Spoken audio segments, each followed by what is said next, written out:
Nicole Kidman and Javier Bardem star as Lucille Ball and Desi Arnaz in Aaron Sorkin's newest film, Being the Ricardos. Is this his best film yet? Let's find out.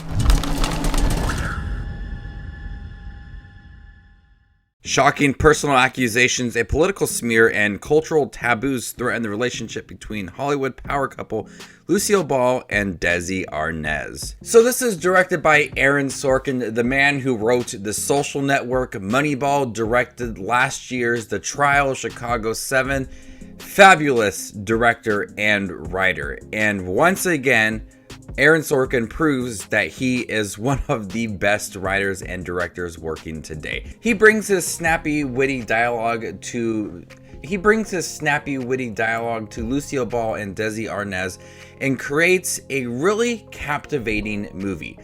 Now, I will be honest, I have not seen a single episode of I Love Lucy. I know its impact, I know it's one of the biggest shows of all time, just haven't seen an episode. So it's very interesting the way that they approached this movie. It takes place in a week of writing a big episode for I Love Lucy. There is some flashbacks to when Desi Arnaz and Lucille Ball first met. But in the midst of this week, there is a political smear. They're trying to figure out how they could write Lucille Ball into the show while she is pregnant.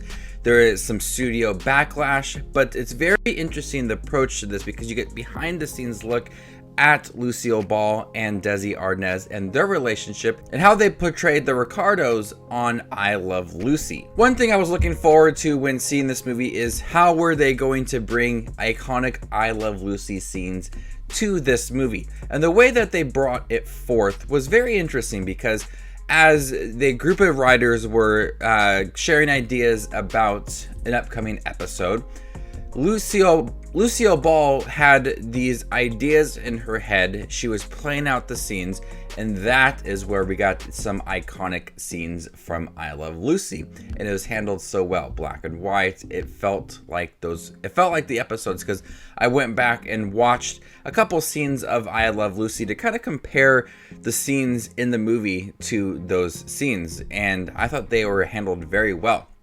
So I like that they did give us some of those iconic I Love Lucy moments while maintaining what this movie is about and never really sacrificing that. Nicole Kidman is amazing as Lucille Ball. She is very fierce, and as someone who doesn't know much of Lucille Ball, I feel like this movie did a fine job of really showing who she is, her personality, and also her relationship with Desi Arnaz. There's a lot of conflict. Desi is constantly working. He's not really at home.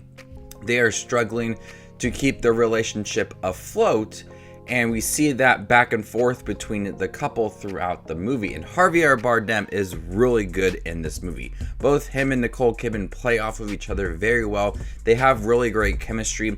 When we have those flashback scenes, it's very sweet between the two, and you feel that genuine love between them. But when they're arguing, there is a fire there, and they really play off of each other with those scenes.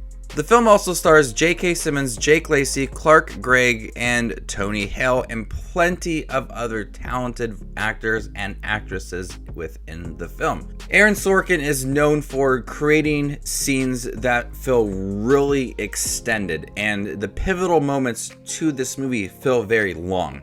When they are at the writer's table and they're coming up with ideas for certain episodes, those scenes seem to go on for so long, but in the good way, because the dialogue seems so real and raw that you're just really invested in the conversations between the characters within the movie. You're just kind of getting lost in the conversations. You're forgetting how long it's been going on because it's all very interesting, and that happens many times within the movie. It adds a lot of depth to these people and who they really were, and that conflict. It all makes it seem very, very strong.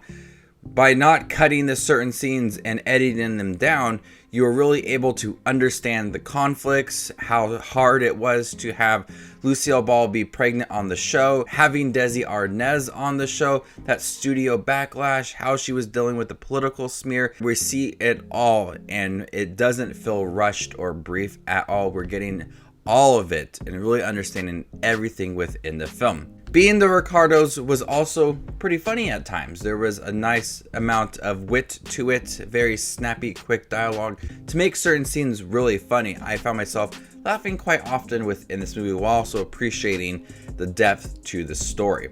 This is not Aaron Sorkin's best film. He is a fabulous writer and a great director. I do prefer some other works of his, like Social Network, Moneyball, and even last year's The Trial of the Chicago 7, but this is another solid film that he writes and directs. So before I give you my score for Being the Ricardos, make sure to check out my channel. Here I do movie reviews, trailer reactions, ranking videos, tier lists, all that fun movie related content that you see on YouTube. I do it all here, so hit that subscribe button to get it all in one spot. I'm going to go ahead and give Being the Ricardos an A-. Thank you guys for checking my review for Being the Ricardos. Have you guys seen it? What did you think about it? Let me know in the comment section down below and stay tuned for more up and coming content like this. My name is Just Watches Movies, and you guys stay classy, YouTube.